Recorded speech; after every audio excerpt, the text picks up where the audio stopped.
کیا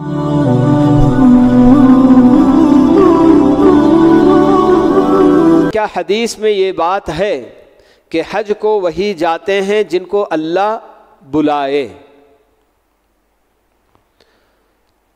ایسے الفاظ حدیث میں تو بالکل بھی ہم نے جتنا بھی حدیث کا ذخیرہ پڑھا ہے اس میں کہیں ایسی کوئی بات نہیں نظر آئی،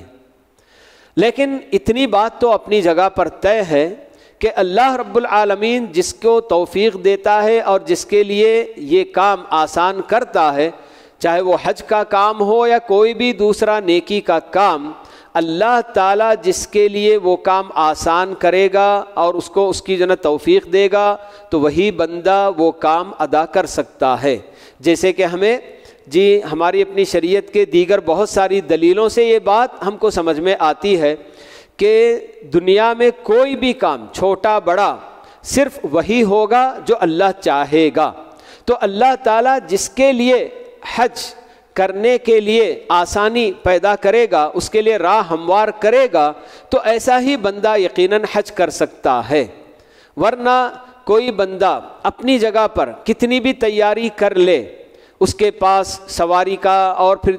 روپیے پیسے ساری تیاریاں وہ کر لے، مگر اس کے باوجود اللہ تعالیٰ کی طرف سے اس کو توفیق نہ ہو تو ایسا بندہ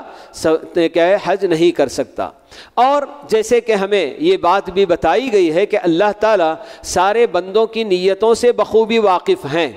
کہ کون بندہ کتنی تمنا حج کرنے کی کرتا ہے، اس کے دل میں کتنی خواہش ہے، تو اس خواہش اور اس کی تمنا اور اس کی نیت کے مطابق اللہ رب العالمین اس کے لیے حج کا یہ کام آسان کریں گے اور اس کے لیے ہر طرح کی رکاوٹیں بھی دور کریں گے۔